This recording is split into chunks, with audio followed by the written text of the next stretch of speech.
Assalamualaikum warahmatullahi wabarakatuh. Selamat datang di cerita Mbak Sri, tempat di mana Mbak Sri cerita tentang cerita teman dan tetangga Mbak Sri yang berwarna-warni. Jadi cari tempat ternyaman buat nyimak cerita Mbak Sri kali ini. Sebelum itu Mbak Sri minta tolong like dan subscribe channel Mbak Sri ini, dan jangan lupa nyalakan lonceng notifikasinya. Maya mengamati pantulan dirinya di cermin kamar mandi. Mata yang sedikit bengkak, lingkaran hitam samar di bawahnya, dan senyum yang terasa hampa. Usianya baru 35, namun beban hidup yang dipikulnya terasa lebih berat dari usianya. Dulu, Maya adalah seorang desainer grafis yang cemerlang di sebuah agensi periklanan multinasional. Namanya dikenal di kalangan klien besar, portofolionya penuh dengan kampanye-kampanye inovatif, dan masa depannya tampak terbentang luas dengan janji-janji karir yang gemilang. Namun, semua itu ia relakan demi keluarga. Demi Rio, suaminya, dan kedua buah hati mereka, Leo yang berusia 7 tahun dan Luna yang berusia 4 tahun. Keputusan untuk meninggalkan karir bukanlah hal yang mudah. Rio, dengan segala bujuk rayunya, meyakinkan Maya bahwa perannya di rumah akan jauh lebih berharga. Sayang, fokus saja pada anak-anak. Biar aku yang urus semuanya. Kamu itu aset paling berharga di rumah ini, katanya suatu malam, membelai rambut Maya dengan lembut. Kata-kata itu, yang dulu terasa seperti mantra cinta, kini hanya menyisakan rasa pahit di lidah. Maya percaya. Dia mencintai Rio, dan gagasan untuk menciptakan lingkungan yang stabil dan penuh kasih bagi anak-anak mereka adalah impian yang ia dambakan. Dia membayangkan hari-hari yang dipenuhi tawa anak-anak, masakan rumah yang hangat, dan malam-malam yang tenang bersama Rio. Realitasnya jauh berbeda. Hari-hari Maya dipenuhi dengan rutinitas tanpa henti. Menyiapkan sarapan, mengantar Leo ke sekolah, mengurus Luna yang masih balita, membersihkan rumah, berbelanja kebutuhan sehari-hari, memasak makan malam, mengajari Leo PR, menidurkan anak-anak, dan baru setelah itu, jika ada sisa energi, ia bisa sedikit beristirahat. Rio, di sisi lain, semakin tenggelam dalam pekerjaannya. Dia adalah seorang manajer investasi di sebuah perusahaan besar, dan karirnya memang terus menanjak. Pujian dari atasan, bonus yang menggiurkan, dan pengakuan dari rekan-rekan kerjanya membuat Rio semakin percaya diri, namun juga semakin jauh dari Maya. Awalnya, Rio masih sesekali melontarkan pujian kecil. Masakanmu enak sekali, sayang, atau terima kasih sudah mengurus semuanya. Namun, seiring waktu, pujian itu menghilang, digantikan oleh keluhan-keluhan kecil. Kenapa rumah berantakan sekali? Kamu di rumah seharian, kan? Atau, kenapa tagihan bulanan membengkak? Kamu terlalu boros. Setiap keluhan itu menusuk hati Maya, seolah-olah semua usahanya tidak berarti. Dia merasa seperti mesin tanpa emosi, hanya berfungsi untuk memenuhi kebutuhan orang lain. Puncaknya terjadi pada malam itu, setelah makan malam yang tegang. Rio baru saja pulang dari kantor, wajahnya masam. Dia mengeluh tentang proyek yang gagal dan kerugian besar yang dialami perusahaannya. Maya mencoba menenangkan, mendekatinya dan mencoba menawarkan dukungan. Mungkin kamu terlalu lelah. Sayang, istirahat saja dulu. Besok pasti lebih baik. Namun, Rio tidak merespons dengan kelembutan. Dia menatap Maya dengan tatapan kosong, seolah Maya adalah bagian dari masalahnya. Kamu tidak mengerti, Maya, katanya dengan nada dingin. Kamu di rumah saja, tidak tahu bagaimana susahnya mencari uang di luar sana. Setiap hari aku harus memeras otak, berhadapan dengan tekanan, sementara kamu cuma di rumah, hidup enak, tidak perlu memikirkan apa-apa. Hati Maya mencelos. Rio, apa yang kamu katakan? Aku juga bekerja keras di rumah ini. Mengurus anak-anak, rumah, semuanya. Rio tertawa sinis, tawa yang menusuk tulang. Bekerja keras? Itu bukan pekerjaan, Maya. Itu kewajiban. Kamu pikir gampang mencari uang sebanyak ini untuk menopang gaya hidup kita? Aku harus banting tulang. Sementara kamu cuma beban di rumah ini. Tidak menghasilkan apa-apa, cuma bisa menghabiskan uang. Kata-kata itu menghantam Maya seperti palu godam. Beban. Satu kata itu meruntuhkan semua fondasi kepercayaannya pada Rio, pada pernikahan mereka, dan pada dirinya sendiri. Air mata yang sudah lama ia tahan akhirnya tumpah ruah. Dia tidak bisa membalas. Lidahnya keluh, hatinya remuk redam. Dia hanya bisa berdiri mematung, menyaksikan Rio berbalik dan masuk ke kamar tidur, meninggalkan Maya sendirian di ruang makan yang dingin, dikelilingi oleh sisa-sisa makan malam yang tak tersentuh. Malam itu, Maya tidak bisa tidur. Kata-kata Rio terus bergaung di kepalanya. Kamu cuma beban. Bagaimana bisa pria yang dulu berjanji akan menjaganya, yang dulu memujinya setinggi langit, kini melontarkan penghinaan sekejam itu? Rasa sakit hati bercampur dengan kemarahan yang membara. Dia merasa dikhianati, diremehkan, dan diinjak-injak. Air mata terus mengalir, membasahi bantalnya. Namun, di tengah keputusasaan itu, sebersit api kecil mulai menyala di dalam dirinya. Api kemarahan yang perlahan berubah menjadi tekad. Dia tidak akan lagi menjadi beban. Dia akan membuktikan bahwa dia lebih dari itu. Dia akan bangkit. Dan dia akan membuat Rio menyesali setiap kata yang keluar dari mulutnya malam ini. Pagi setelah pertengkaran itu, suasana di rumah terasa dingin dan tegang. Rio pergi bekerja tanpa mengucapkan sepatah kata pun, bahkan tanpa melirik Maya. Maya, dengan sisa-sisa harga diri yang hancur, memutuskan untuk tidak lagi mengejar. Dia tidak lagi mencoba menyenangkan Rio, tidak lagi mencoba mencari perhatiannya. Ada perubahan drastis dalam dirinya. Jika sebelumnya dia akan merasa bersalah dan mencoba memperbaiki suasana, kini yang ada hanyalah kekosongan dan tekad baja. Dia menarik diri, mengurus anak-anak dan rumah dengan autopilot, namun pikirannya terus berputar. Maya mulai merenungkan seluruh hidupnya. Dia mengingat kembali Maya yang ambisius, yang penuh ide, yang bersemangat mengejar mimpinya. Maya yang itu telah lama terkubur di bawah tumpukan cucian, daftar belanjaan, dan jadwal sekolah anak-anak. Kata-kata Rio, sekejam apapun, ternyata menjadi katalis. Mereka membangkitkan sesuatu yang sudah lama tertidur dalam dirinya. Keinginan untuk membuktikan diri, bukan kepada Rio, tetapi kepada dirinya sendiri. Aku bukan beban, bisiknya pada dirinya sendiri di depan cermin, mengulanginya berkali-kali sampai kata-kata itu terasa nyata. Dia memutuskan untuk tidak lagi menerima perlakuan itu. Dia akan menemukan kembali dirinya. Dan jika itu berarti harus melepaskan Rio, maka biarlah.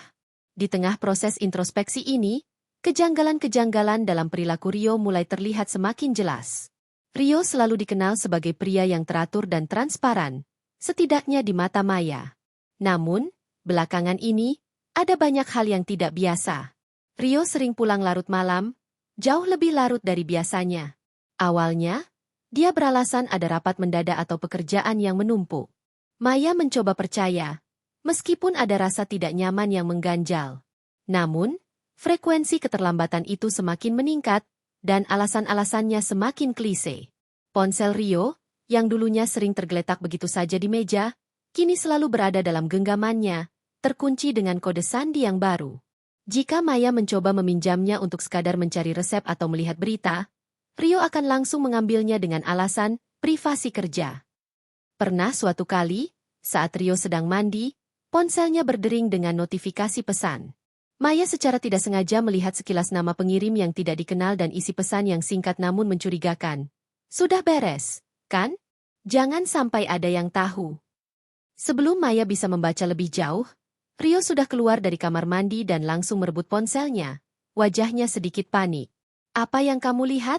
Tanyanya dengan nada tajam.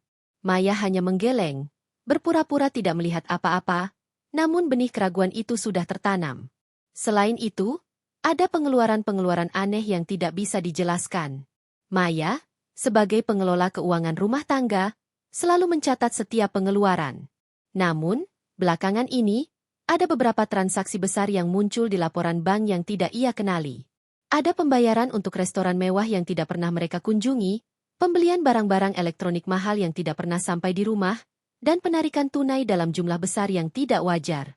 Ketika Maya mencoba menanyakan, Rio selalu mengelak dengan jawaban yang tidak jelas. Seperti, itu untuk urusan klien, atau, ada investasi baru yang sedang aku garap.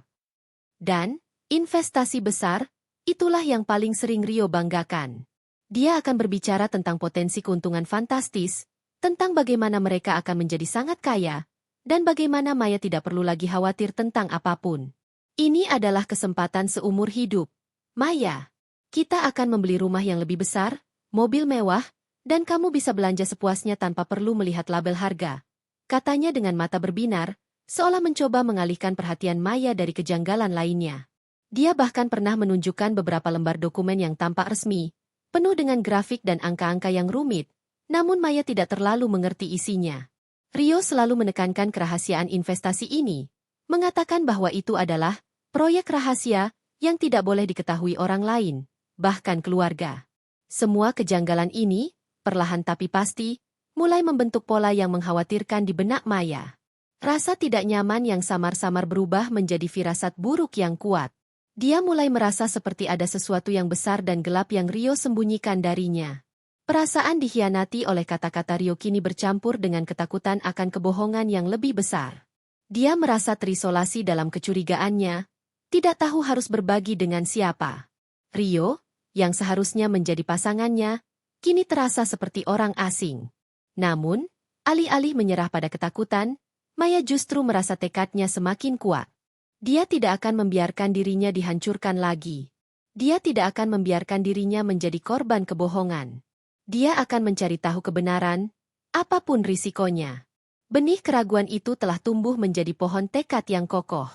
Maya tahu, ini adalah awal dari perjalanannya untuk membongkar semua yang disembunyikan Rio, dan membuat pria itu merasakan penyesalan yang mendalam. Dia akan membuktikan bahwa seorang beban pun bisa menjadi kekuatan yang tak terduga. Tekad Maya untuk mencari tahu kebenaran semakin membara setelah serangkaian kejanggalan yang ia temukan. Dia tahu, langkah pertamanya adalah mengumpulkan bukti, sekecil apapun. Dia tidak bisa langsung menuduh Rio tanpa dasar yang kuat. Apalagi Rio adalah tipe orang yang sangat pandai memutarbalikkan fakta. Maya memulai penyelidikannya dengan sangat hati-hati, seolah dia adalah seorang detektif rahasia di rumahnya sendiri. Setiap kali Rio pergi bekerja, Maya akan melakukan penyisiran kecil.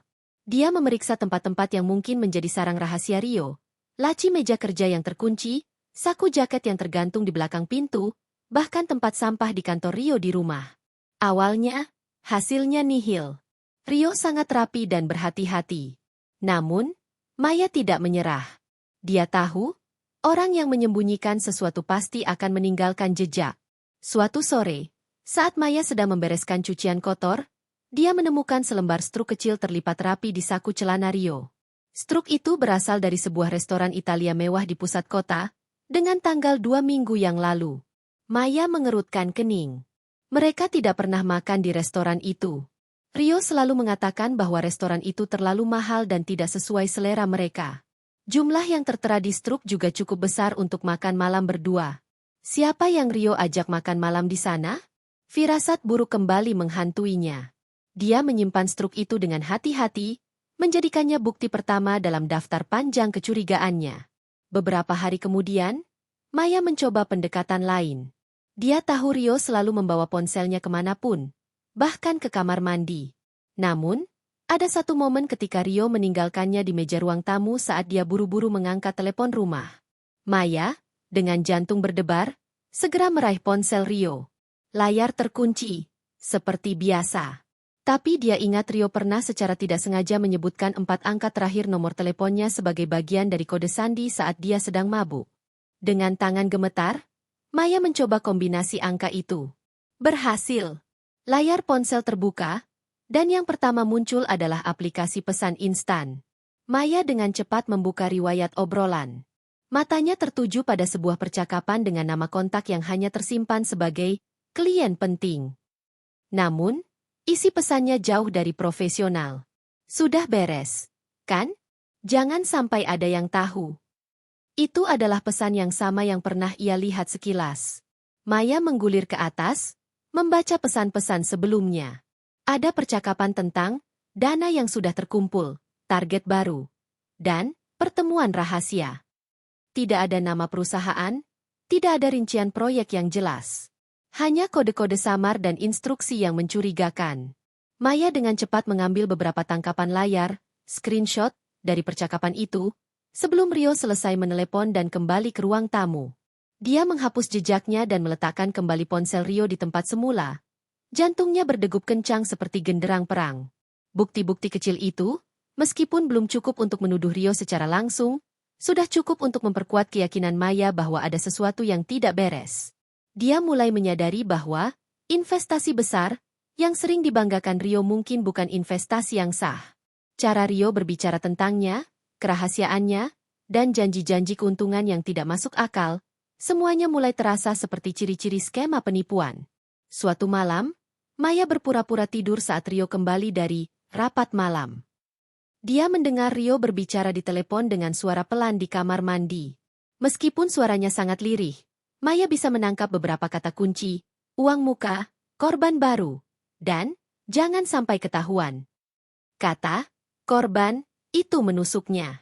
Rio tidak hanya menyembunyikan sesuatu, dia mungkin sedang menipu orang lain. Keesokan harinya, Maya memutuskan untuk mengambil risiko yang lebih besar. Dia tahu Rio memiliki sebuah brankas kecil yang tersembunyi di balik lukisan di ruang kerjanya. Rio selalu mengatakan itu berisi dokumen-dokumen penting perusahaan. Maya tidak pernah tertarik untuk melihatnya, menghormati privasi Rio. Namun, kini, rasa ingin tahu dan kecurigaan mengalahkan segalanya. Dia menunggu saat Rio pergi bekerja dan anak-anak di sekolah. Dengan hati-hati, dia mencari kunci brankas. Setelah beberapa pencarian, dia menemukannya tersembunyi di bawah tumpukan buku di rak buku Rio. Tangan Maya gemetar saat dia membuka brankas itu. Di dalamnya, ada beberapa bundel uang tunai yang tebal, beberapa perhiasan yang tidak pernah ia lihat sebelumnya, dan setumpuk dokumen. Maya mengambil dokumen-dokumen itu. Ada beberapa sertifikat saham atas nama orang lain, beberapa perjanjian pinjaman dengan bunga yang sangat tinggi, dan yang paling mengejutkan, sebuah daftar nama dengan angka-angka besar di sampingnya, tertulis tangan. Di bagian atas daftar itu, ada tulisan, daftar calon investor. Maya membeku. Ini bukan dokumen perusahaan. Ini adalah bukti. Bukti bahwa Rio terlibat dalam sesuatu yang sangat ilegal. Dia memotret setiap lembar dokumen dengan ponselnya, memastikan setiap detail terlihat jelas. Dia juga mencatat nama-nama yang tertera di daftar itu. Setelah selesai, dia mengembalikan semuanya ke dalam brankas dan menguncinya kembali, meletakkan kunci di tempat semula. Malam itu, Rio pulang dengan wajah ceria. Investasi kita berjalan lancar. Sayang, sebentar lagi kita akan kaya raya, katanya, memeluk Maya dengan erat. Maya membalas pelukan itu dengan senyum tipis. Namun di dalam hatinya, ada badai yang bergejolak. Dia tahu, senyum Rio adalah topeng, dan di balik topeng itu, ada kebohongan besar yang akan segera ia bongkar. Jejak-jejak tersembunyi itu kini mulai membentuk gambaran yang jelas, gambaran tentang penipuan yang mengerikan. Setelah menemukan bukti-bukti awal yang mengejutkan, Maya menyadari bahwa ini bukanlah sekadar masalah Rio yang menyembunyikan pengeluaran atau berselingkuh. Ini jauh lebih besar, lebih gelap, dan berpotensi menghancurkan banyak orang. Investasi besar yang dibanggakan Rio adalah sebuah skema penipuan. Maya, dengan kecerdasannya yang dulu ia gunakan untuk merancang kampanye iklan, kini mengarahkannya untuk mengungkap kebenaran ini. Dia membutuhkan bantuan. Dia teringat pada Sarah, teman kuliahnya dulu yang kini menjadi seorang pengacara handal di sebuah firma hukum besar. Sarah selalu dikenal cerdas, analitis, dan sangat teguh pada prinsip keadilan. Maya ragu-ragu sejenak. Mengungkap masalah ini berarti membuka aib rumah tangganya. Namun dia tahu ini bukan lagi tentang dirinya saja. Ada potensi korban lain yang harus dilindungi. Maya menghubungi Sarah dan mengajaknya bertemu di sebuah kafe yang tenang, jauh dari rumah. Dengan suara bergetar, Maya menceritakan semua yang ia temukan. Struk restoran, tangkapan layar pesan mencurigakan, dan yang paling penting, foto-foto dokumen dari brankas Rio. Sarah mendengarkan dengan saksama, sesekali mengangguk, ekspresinya serius. Ini jelas sekali, Mei. Ini skema Ponzi atau sejenisnya, kata Sarah setelah Maya selesai bercerita, matanya menatap tajam ke arah Maya. Mereka menjanjikan keuntungan yang tidak realistis, menggunakan uang dari investor baru untuk membayar investor lama, dan terus merekrut korban baru. Pada akhirnya, skema ini akan runtuh, dan banyak orang akan kehilangan uang mereka. Maya merasa mual. Jadi, Rio dia menipu orang. Sarah menghela napas. Dari bukti ini, sepertinya begitu. Dan sepertinya dia bukan pemain tunggal.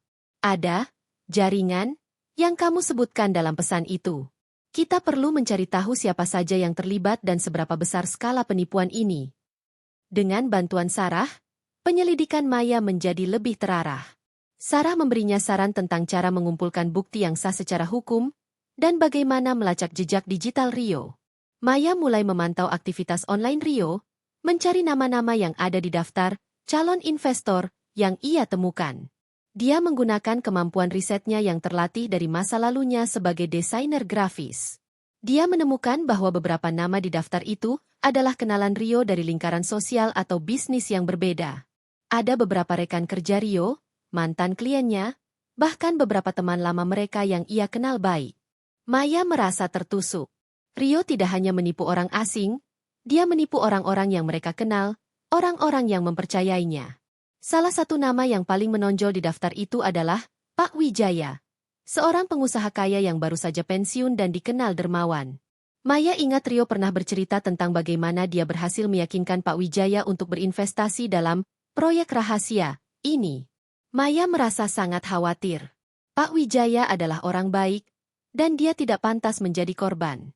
Maya dan Sarah memutuskan untuk mencoba menghubungi salah satu nama di daftar itu secara anonim, berpura-pura tertarik pada investasi yang sama.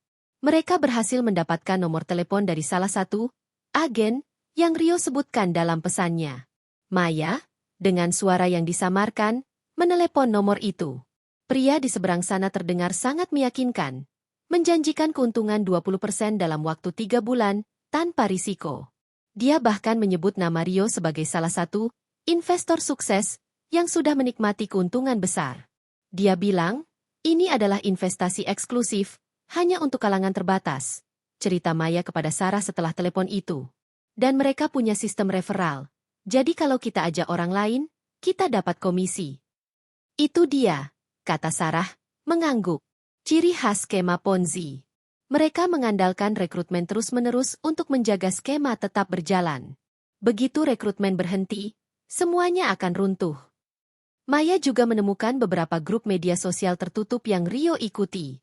Di grup-grup itu, para anggota saling berbagi testimoni palsu tentang keuntungan yang mereka dapatkan, dan saling memotivasi untuk mencari investor baru. Maya menyadari betapa besar jaringan kebohongan ini. Rio bukan hanya seorang penipu, dia adalah bagian dari mesin penipuan yang lebih besar, yang mungkin telah menjerat puluhan, bahkan ratusan orang. Penyelidikan mereka juga mengungkap bahwa Rio sering bertemu dengan seorang pria bernama Budi, yang ternyata adalah otak di balik skema penipuan ini. Budi adalah seorang mantan pialang saham yang lisensinya dicabut karena kasus penipuan sebelumnya. Rio, yang ambisius dan haus uang, sepertinya telah terjerat dalam bujuk rayu Budi. Maya menemukan foto-foto Rio dan Budi bersama di beberapa acara, tampak sangat akrab. Setiap penemuan baru terasa seperti pukulan di perut Maya. Rio, suaminya, ayah dari anak-anaknya, adalah seorang penipu. Dia tidak hanya menghina Maya sebagai beban, tetapi juga membangun kekayaannya di atas penderitaan orang lain. Rasa sakit hati Maya kini bercampur dengan kemarahan yang membara dan rasa jijik yang mendalam. Dia tidak bisa lagi melihat Rio sebagai pria yang dulu ia cintai. Topeng Rio telah jatuh, dan di baliknya, ada wajah seorang penipu yang kejam. Maya dan Sarah terus mengumpulkan bukti, menyusun setiap potongan teka-teki. Mereka melacak aliran dana, mengidentifikasi korban potensial, dan mengumpulkan semua komunikasi yang mencurigakan. Mereka bahkan menemukan beberapa rekening bank tersembunyi atas nama Rio yang tidak pernah Maya ketahui, tempat uang hasil penipuan itu disalurkan. Kita sudah punya cukup bukti untuk melaporkan ini ke polisi, Mei, kata Sarah suatu hari, menatap Maya dengan serius. Tapi kamu harus siap. Ini akan menjadi proses yang panjang dan sulit. Dan ini akan mengguncang hidupmu, dan juga hidup Rio. Maya mengangguk, matanya berkaca-kaca namun penuh tekad. Aku tahu, Sar. Tapi aku tidak bisa membiarkan ini terus berlanjut. Rio harus bertanggung jawab atas perbuatannya. Dan aku harus membuktikan bahwa aku bukan beban. Aku adalah seseorang yang bisa berdiri tegak, bahkan di tengah badai ini. Jaringan kebohongan yang Rio bangun kini mulai terurai di hadapan Maya. Dia tahu, saatnya akan tiba ketika semua kebenaran akan terungkap, dan Rio akan menghadapi konsekuensi dari setiap kebohongannya. Penyelidikan yang dilakukan Maya bersama Sarah telah mengungkap kebenaran yang mengerikan tentang Rio dan skema penipuannya. Namun, seolah tak cukup dengan pengkhianatan finansial itu, takdir tampaknya menyimpan pukulan lain yang lebih telak bagi Maya. Di tengah tumpukan bukti transaksi ilegal dan percakapan mencurigakan, Sarah menemukan sesuatu yang membuat napas Maya tercekat. "Mei, aku menemukan ini," kata Sarah suatu sore. Suaranya terdengar ragu saat mereka bertemu di kantor Sarah. Dia menyerahkan sebuah dokumen yang ia cetak. Itu adalah salinan akta jual beli sebuah apartemen mewah di kawasan elit Jakarta. Nama pembeli yang tertera jelas adalah Rio, namun yang membuat Maya membeku adalah nama kedua yang tertera sebagai pemilik bersama, Anggun Permatasari. Anggun. Nama itu terasa asing. Namun entah mengapa, ada firasat tidak enak yang menjalar di tulang punggung Maya. "Siapa ini, Sar?" tanya Maya. Suaranya nyaris berbisik. Sarah menatap Maya dengan tatapan penuh simpati. "Aku tidak yakin, Mei. Tapi ini bukan nama yang asing di dunia Rio. Aku menemukan beberapa jejak digital yang menghubungkan Rio dengan wanita ini." Dengan hati berdebar, Maya meminta Sarah untuk mencari tahu lebih banyak tentang Anggun Permatasari. Sarah, dengan akses ke berbagai database dan jaringan informasi, tidak butuh waktu lama untuk menemukan jawabannya. Anggun Permatasari adalah seorang wanita muda, cantik, dan berprofesi sebagai model. Yang lebih mengejutkan, Sarah menemukan beberapa foto di media sosial Anggun yang menunjukkan Rio berada di latar belakang, meskipun Rio selalu berusaha menyembunyikan wajahnya. Ada foto Anggun sedang berlibur di Bali, dan di salah satu sudut foto, terlihat siluet Rio yang tidak asing. Ada juga foto Anggun di depan sebuah restoran mewah yang struknya pernah Maya temukan di saku celana Rio. Dunia Maya runtuh untuk kedua kalinya. Pengkhianatan finansial sudah terasa menyakitkan. Tetapi pengkhianatan pribadi ini, perselingkuhan Rio, menghancurkan sisa-sisa hatinya. Rio tidak hanya menipu orang lain, dia juga menipu Maya, istrinya, dengan membangun kehidupan ganda di belakang punggungnya. Apartemen mewah itu, yang dibeli dengan uang hasil penipuan, adalah sarang perselingkuhan Rio. Maya merasa mual, kepalanya pusing. Dia tidak bisa bernapas. Semua janji manis Rio, semua kata-kata cinta yang dulu ia percayai, kini terasa seperti racun. Dia teringat kembali saat Rio melontarkan hinaan, "Cuma beban." Ternyata, saat Rio sibuk menudingnya sebagai beban, dia sendiri sedang sibuk membangun beban lain di luar sana. Sebuah kehidupan rahasia yang menghabiskan uang dan mengkhianati kepercayaan. Sarah mencoba menenangkan Maya, memegang tangannya yang dingin. "Mei, aku turut prihatin. Ini pasti sangat berat." Maya hanya bisa menggeleng. Air mata mengalir deras di pipinya. "Aku tidak percaya, Sar. Bagaimana bisa dia? Bagaimana bisa dia melakukan ini padaku? Pada anak-anak kita?" Namun, di tengah badai emosi itu, ada sesuatu yang berubah dalam diri Maya. Rasa sakit yang luar biasa itu perlahan berubah menjadi kemarahan yang membara. Bukan lagi kemarahan yang membuatnya ingin menangis dan menyerah, melainkan kemarahan yang memberinya kekuatan. Kemarahan yang mendorongnya untuk bangkit dan melawan. Rio tidak hanya menghancurkan hidupnya, dia juga menghancurkan kepercayaan banyak orang. Dan yang terpenting, dia telah mengkhianati fondasi suci pernikahan mereka. Maya menyadari bahwa Rio tidak hanya menggunakan uang hasil penipuan untuk membeli apartemen dan membiayai gaya hidup Anggun, tetapi dia juga telah menggadaikan aset keluarga mereka. Sarah menemukan bahwa Rio telah mengambil pinjaman besar dengan jaminan rumah mereka, tanpa sepengetahuan Maya. Uang pinjaman itu, diduga kuat, digunakan untuk menutupi lubang dalam skema Ponzi-nya atau untuk membiayai gaya hidup mewah Anggun. Rumah yang selama ini menjadi tempat berlindung dan kebahagiaan mereka, kini berada di ambang kehancuran finansial karena ulah Rio. Dampak emosional dari penemuan ini sangat besar. Maya merasa seperti kehilangan segalanya. Masa lalunya, masa kini, dan masa depannya terasa hancur berkeping-keping. Dia merasa bodoh karena telah begitu percaya pada Rio, begitu buta terhadap tanda-tanda yang jelas. Malam-malamnya dipenuhi dengan mimpi buruk, dan siang harinya dihabiskan dengan berusaha menyembunyikan kesedihannya dari anak-anak. Namun, setiap kali dia melihat wajah polos Leo dan Luna, tekadnya kembali menguat.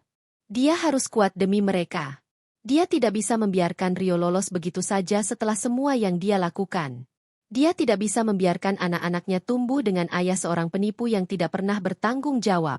Apa yang harus kita lakukan, Sar? Tanya Maya. Suaranya kini terdengar lebih tegas, meskipun masih ada getaran di dalamnya. Sarah menatap Maya, melihat api di mata temannya. Kita punya cukup bukti untuk melaporkan Rio ke polisi atas penipuan investasi, dan juga untuk mengajukan gugatan cerai dengan tuduhan perselingkuhan dan penipuan aset. Tapi kamu harus siap, Mei. Ini akan menjadi perang. Maya mengangguk. Aku siap, Sar. Aku tidak akan membiarkan dia lolos. Dia harus membayar semua yang dia lakukan.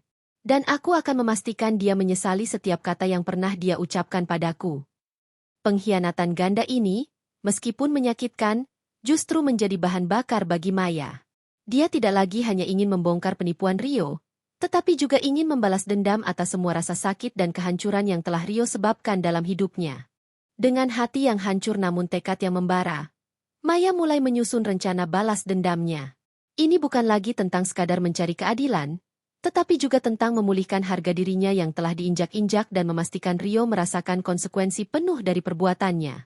Sarah, sebagai penasihat hukumnya, menjadi sekutu terpenting Maya dalam perang ini. Kita harus bergerak strategis. Mei, kata Sarah, menyusun dokumen-dokumen di meja kerjanya. Pertama, kita kumpulkan semua bukti perselingkuhan dan penggunaan aset keluarga secara ilegal. Kedua, kita siapkan laporan polisi untuk skema Ponzi-nya. Ketiga, kita harus berpikir bagaimana kita akan mengungkap ini secara publik, atau setidaknya di lingkaran sosial Rio, agar dampaknya maksimal. Maya mengangguk, otaknya berputar cepat. Dia adalah seorang desainer grafis yang terbiasa berpikir kreatif dan strategis. Kini, semua kemampuan itu ia gunakan untuk merancang kampanye pribadinya sendiri untuk menjatuhkan Rio. Langkah pertama adalah mengamankan lebih banyak bukti. Maya tahu Rio sering menyimpan dokumen penting di laptop kerjanya. Dia menunggu kesempatan yang tepat. Suatu malam, Rio pulang dalam keadaan mabuk setelah rapat klien yang panjang. Dia tertidur pulas di sofa ruang tamu. Maya, dengan hati-hati, mengambil laptop Rio. Dia tahu kata sandi laptop itu karena pernah melihat Rio mengetiknya. Di dalam laptop, Maya menemukan folder-folder tersembunyi yang berisi rincian skema Ponzi, daftar lengkap investor dengan jumlah uang yang mereka setorkan, percakapan email dengan Budi dan kaki tangan lainnya, serta dokumen-dokumen tentang pembelian apartemen dan transaksi keuangan Anggun. Yang paling mengejutkan, dia menemukan beberapa foto dan video Rio bersama Anggun yang menunjukkan kedekatan mereka. Ada juga rekaman suara Rio yang sedang membujuk seorang calon investor, menjanjikan keuntungan yang tidak masuk akal. Maya menyalin semua data itu ke flash drive yang aman. Ini adalah gudang senjata pamungkasnya. Selain itu, Maya juga diam-diam memasang aplikasi perekam suara di ponsel Rio. Dia tahu Rio sering berbicara di telepon tentang bisnisnya saat dia tidak ada di dekatnya. Beberapa hari kemudian, dia berhasil merekam percakapan Rio dengan Budi yang membahas rencana untuk melarikan diri jika skema mereka tercium. Rekaman itu adalah bukti kuat tentang niat jahat Rio. Sarah menyarankan untuk mencari saksi dari kalangan korban Rio. Maya teringat pada Pak Wijaya, pengusaha pensiunan yang telah berinvestasi besar. Dengan hati-hati, Sarah menghubungi Pak Wijaya, menjelaskan situasinya tanpa menyebut nama Rio secara langsung pada awalnya. Setelah mendengar penjelasan Sarah tentang modus operandi skema penipuan itu, Pak Wijaya menyadari bahwa dia telah menjadi korban. Dia setuju untuk bekerja sama dan memberikan kesaksiannya. Kehadiran Pak Wijaya, seorang tokoh terhormat di masyarakat, akan memberikan bobot besar pada kasus Maya.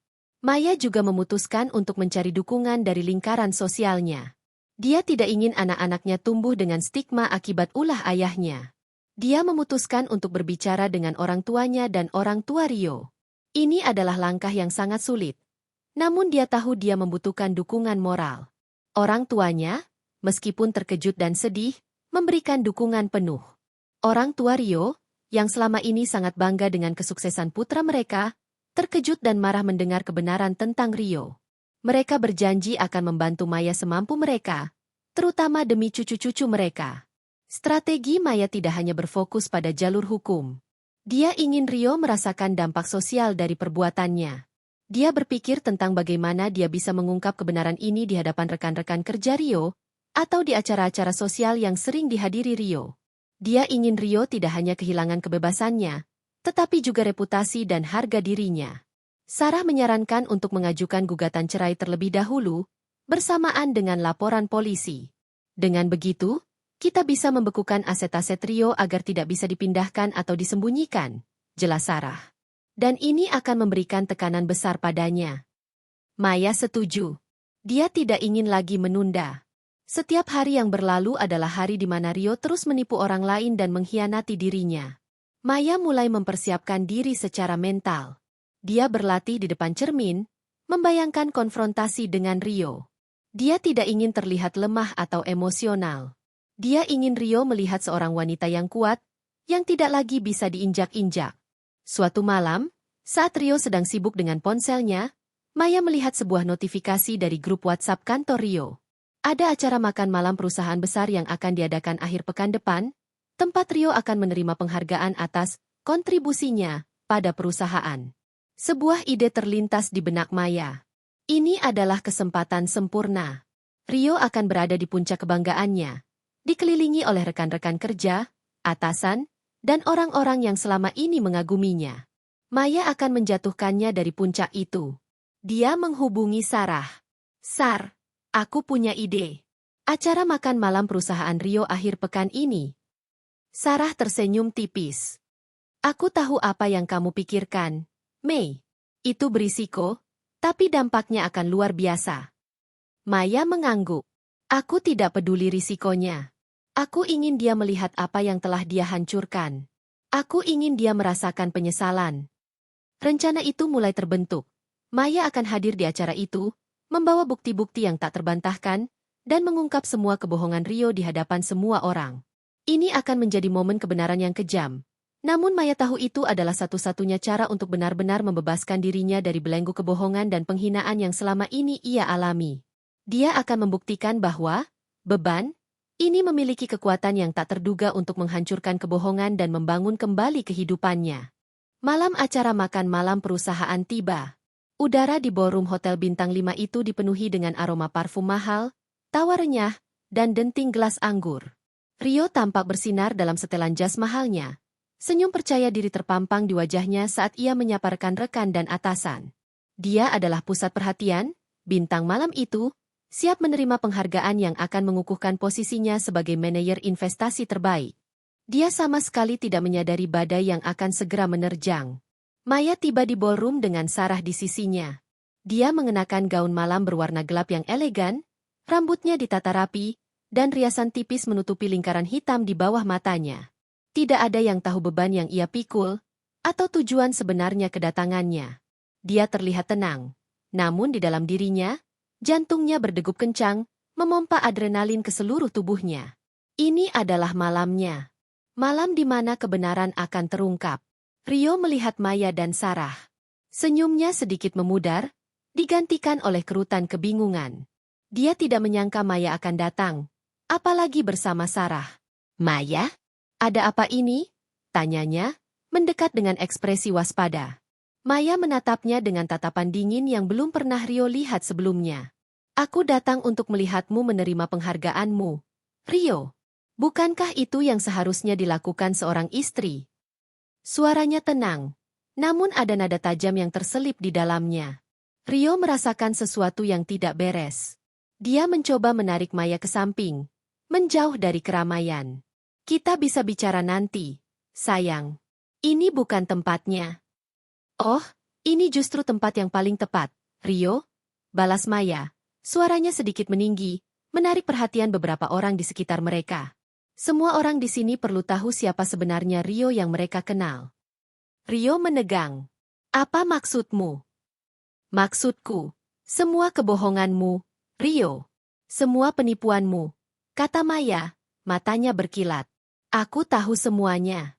Tentang skema Ponzi MU, tentang uang yang kau gelapkan, dan tentang Anggun. Wajah Rio memucat. Dia mencoba membantah. Apa yang kamu bicarakan? Kamu gila. Maya. Gila? Aku gila karena mencari tahu kebenaran. Rio? Maya mengeluarkan flash drive dari tas tangannya. Aku punya semua bukti di sini. Semua rincian skema penipuanmu, daftar korbanmu, bahkan rekaman suaramu yang sedang membujuk orang untuk menyerahkan uang mereka. Keributan kecil mulai menarik perhatian lebih banyak orang. Atasan Rio, Pak Wijaya yang juga hadir, dan beberapa rekan kerja mulai mendekat, penasaran dengan apa yang terjadi.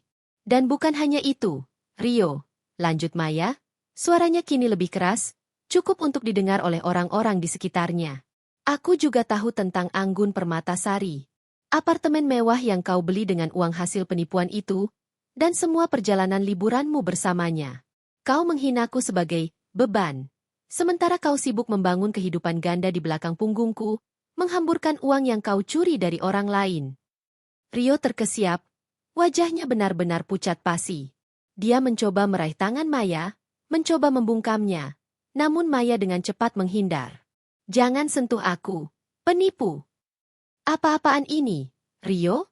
Suara Pak Wijaya terdengar, penuh kekecewaan dan kemarahan. Apa yang dikatakan Maya ini benar? Rio tergagap, mencari kata-kata. Tidak, Pak Wijaya, ini semua salah paham. Maya sedang tidak waras. Dia cemburu. Salah paham. Sarah melangkah maju, memegang beberapa lembar dokumen di tangannya. Ini bukan salah paham, Rio. Ini bukti. Bukti transfer uang dari rekening Pak Wijaya ke rekeningmu, bukti pembelian apartemen atas nama Anda dan Anggun Permatasari, dan ini adalah laporan polisi yang akan segera kami ajukan. Sarah menyerahkan dokumen-dokumen itu kepada Pak Wijaya dan beberapa atasan Rio. Mata mereka membelalak saat membaca isinya. Bisik-bisik mulai menyebar di seluruh ballroom. Suasana yang tadinya meriah berubah menjadi tegang dan penuh kecurigaan. Rio panik. Dia melihat sekeliling, mencari jalan keluar. Wajahnya yang tadinya percaya diri kini hancur, digantikan oleh ekspresi ketakutan dan keputusasaan. Maya, kumohon jangan lakukan ini. Kita bisa bicarakan baik-baik. Ini akan menghancurkan kita semua. Menghancurkan kita semua? Maya tertawa getir. Kamu yang sudah menghancurkan segalanya. Rio, kamu menghancurkan kepercayaanku. Kamu menghancurkan keluarga kita. Dan kamu menghancurkan masa depan banyak orang dengan penipuanmu. Aku sudah lelah menjadi korbanmu. Sekarang, giliranmu merasakan apa itu kehancuran. Beberapa petugas keamanan hotel mendekat, menyadari keributan yang terjadi. Salah satu atasan Rio, dengan wajah marah, memerintahkan mereka untuk menahan Rio. Rio, Anda diskors dari perusahaan. Kami akan melakukan penyelidikan internal dan bekerja sama penuh dengan pihak berwenang. Rio mencoba melarikan diri, namun sudah terlambat. Petugas keamanan menahannya. Dia menatap Maya dengan tatapan penuh kebencian bercampur ketakutan. Kamu akan menyesal. Maya, kamu akan menyesal, teriaknya. Aku tidak akan menyesal, Rio, balas Maya, suaranya mantap dan penuh kekuatan. Yang akan menyesal adalah kamu. Kamu akan menyesal karena pernah menghinaku sebagai beban. Karena beban, ini yang akan menjatuhkanmu. Detik-detik kebenaran itu telah tiba. Topeng Rio telah terbuka, dan wajah aslinya sebagai penipu dan pengkhianat telah terlihat oleh semua orang. Maya berdiri tegak di tengah kekacauan itu, merasakan beban berat yang selama ini ia pikul perlahan terangkat dari pundaknya. Ini baru permulaan. Namun dia tahu, dia telah memenangkan pertempuran pertamanya. Setelah malam yang dramatis di acara perusahaan, hidup Rio berubah drastis dalam sekejap mata. Berita tentang skandal penipuan dan perselingkuhannya menyebar seperti api, tidak hanya di kalangan rekan kerja dan lingkaran sosialnya, tetapi juga di media massa. Rio, yang tadinya adalah seorang manajer investasi yang dihormati dan disegani, kini menjadi aib, seorang penipu yang wajahnya terpampang di mana-mana. Pagi setelah pengungkapan itu, polisi datang ke rumah mereka dengan surat perintah penangkapan. Rio ditahan atas tuduhan penipuan investasi, penggelapan dana, dan pencucian uang. Adegan itu disaksikan oleh Leo dan Luna, yang masih terlalu kecil untuk memahami sepenuhnya apa yang terjadi. Namun mereka merasakan ketegangan dan ketakutan di mata ibu mereka. Maya berusaha sekuat tenaga untuk melindungi mereka dari kenyataan pahit ini. Namun dia tahu, ini adalah bagian dari konsekuensi yang harus mereka hadapi. Proses hukum berjalan dengan cepat. Dengan bukti-bukti yang kuat yang dikumpulkan Maya dan Sarah, rekaman suara, tangkapan layar percakapan, dokumen-dokumen dari brankas, dan kesaksian dari para korban seperti Pak Wijaya, Rio tidak bisa lagi mengelak.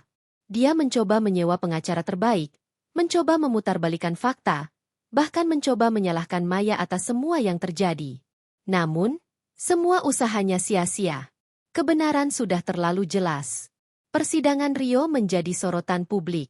Setiap detail tentang skema Ponzi-nya, jumlah uang yang digelapkan, dan jumlah korban yang mencapai puluhan, bahkan ratusan orang, terungkap di pengadilan. Maya hadir di setiap persidangan, duduk di barisan depan, menatap Rio dengan tatapan tanpa emosi.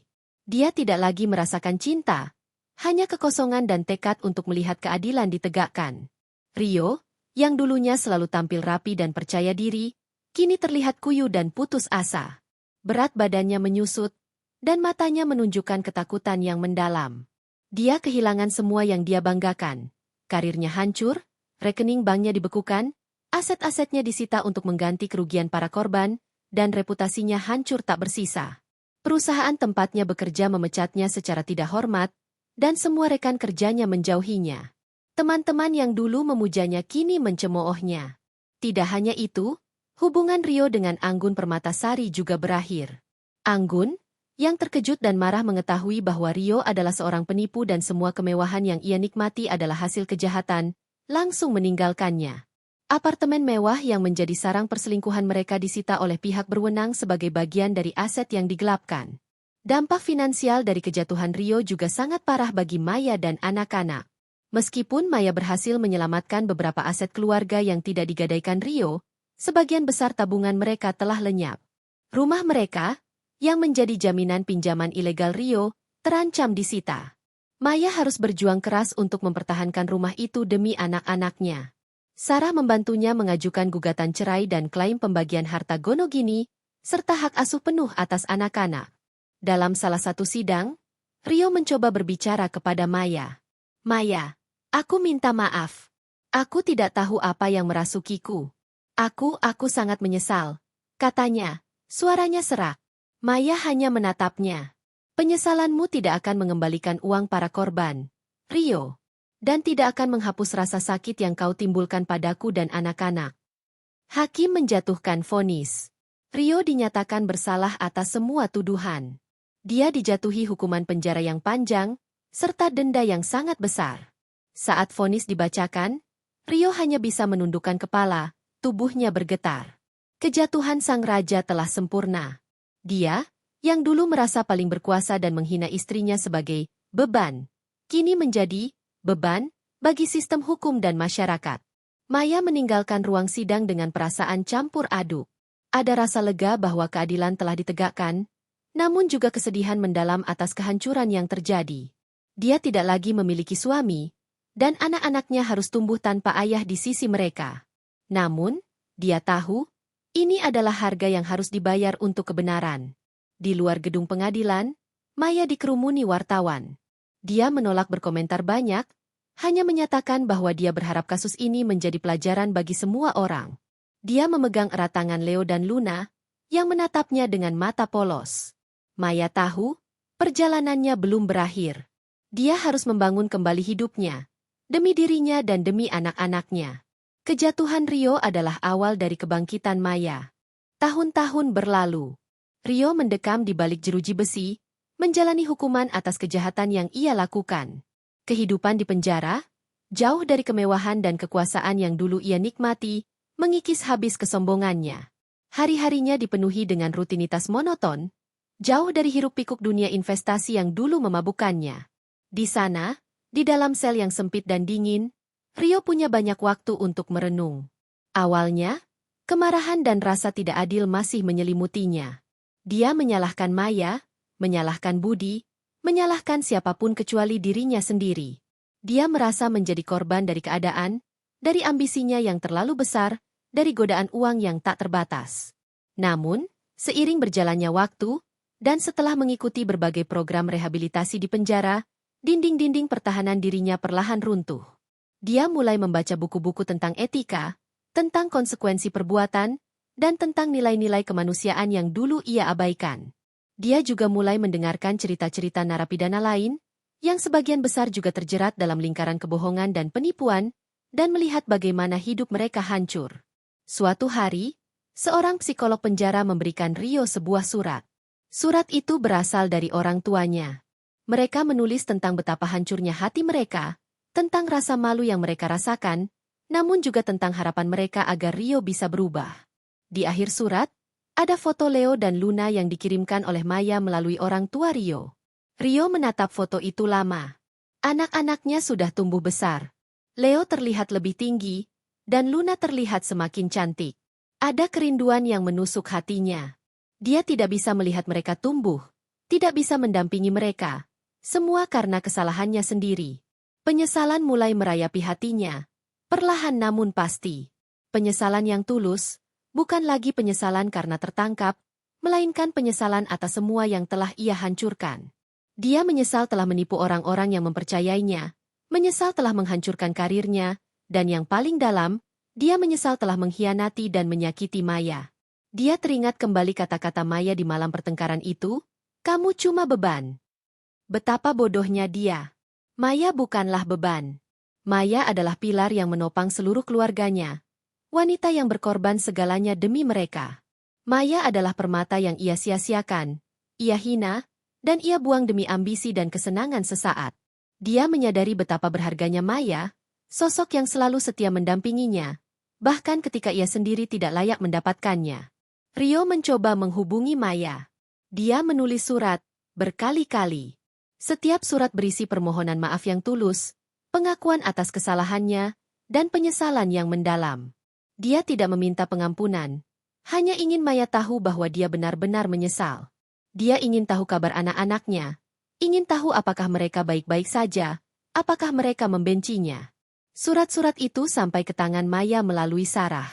Maya membaca setiap kata, namun hatinya tetap dingin. Luka yang ditorehkan Rio terlalu dalam, pengkhianatan yang terlalu besar.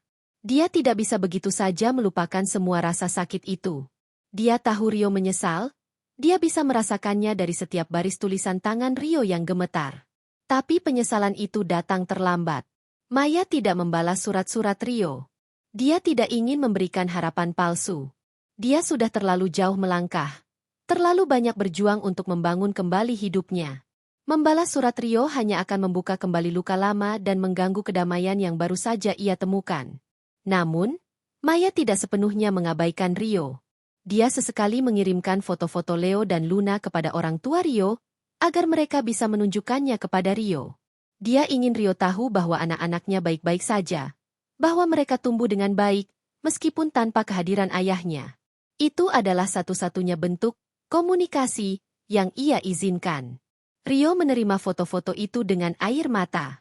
Setiap foto adalah pengingat akan apa yang telah ia lewatkan, dan apa yang telah ia hancurkan.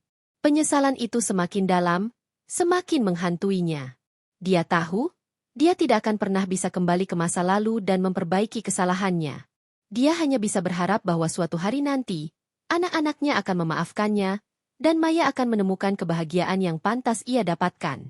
Penyesalan yang terlambat itu adalah hukuman terberat bagi Rio, lebih dari sekadar jeruji besi yang mengurungnya. Setelah badai berlalu, Maya menemukan kedamaian yang sejati.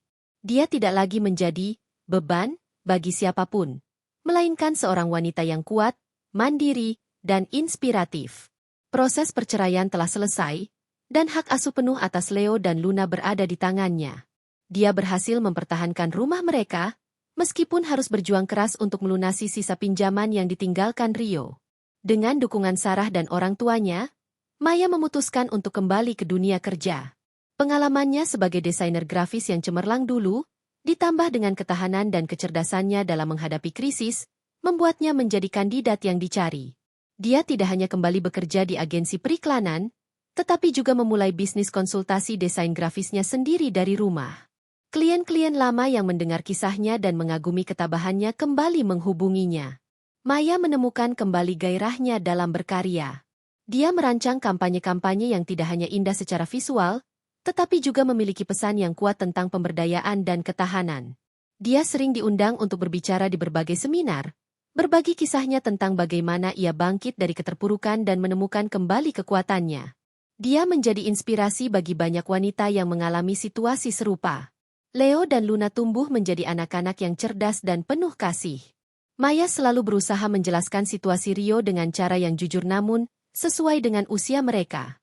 Dia tidak pernah menjelek-jelekan Rio, hanya menjelaskan bahwa ayah mereka membuat kesalahan besar dan sedang menjalani konsekuensinya. Dia memastikan anak-anaknya tahu bahwa mereka dicintai, dan bahwa mereka memiliki seorang ibu yang kuat yang akan selalu ada untuk mereka. Kehidupan Maya dipenuhi dengan tawa anak-anak, kesibukan pekerjaan yang memuaskan, dan waktu berkualitas bersama orang-orang yang mencintainya. Dia tidak lagi mencari cinta atau validasi dari orang lain. Dia telah menemukan kebahagiaan dalam dirinya sendiri, dalam kemampuannya untuk bertahan, dan dalam kemampuannya untuk menciptakan kehidupan yang lebih baik bagi dirinya dan anak-anaknya. Ada beberapa pria yang mencoba mendekatinya, namun Maya tidak terburu-buru. Dia belajar banyak dari pengalaman pahitnya dengan Rio. Dia tahu apa yang dia inginkan dan apa yang tidak dia inginkan dalam sebuah hubungan. Dia tidak lagi mencari kesempurnaan, melainkan kejujuran, integritas, dan rasa hormat yang tulus. Suatu sore, saat Maya sedang duduk di teras belakang rumah, menikmati secangkir teh dan mengamati Leo dan Luna bermain di halaman, dia merasakan kedamaian yang mendalam. Angin sepa-sepa menerpa wajahnya, membawa aroma bunga melati dari taman. Dia tersenyum. Rumah ini, yang dulu hampir hilang, kini terasa lebih dari sekadar bangunan. Ini adalah simbol ketahanannya, tempat di mana dia membangun kembali hidupnya dari puing-puing. Dia tidak lagi memikirkan Rio dengan kemarahan atau kebencian. Dia telah memaafkan, bukan demi Rio, tetapi demi dirinya sendiri. Memaafkan adalah cara untuk melepaskan beban, untuk melangkah maju tanpa terbebani oleh masa lalu. Dia tahu bahwa Rio mungkin masih menyesali perbuatannya di balik jeruji besi, namun itu adalah perjalanannya sendiri. Maya telah memilih jalannya sendiri. Jalan yang penuh dengan harapan, kekuatan, dan kebebasan. Babak baru kehidupannya telah dimulai, dan Maya siap untuk menulis cerita-cerita baru yang lebih indah, penuh dengan kebahagiaan, pencapaian, dan cinta yang tulus dari orang-orang yang benar-benar peduli padanya. Dia bukan lagi beban. Dia adalah Maya, seorang wanita yang telah bangkit dari abu, lebih kuat dan lebih bijaksana dari sebelumnya.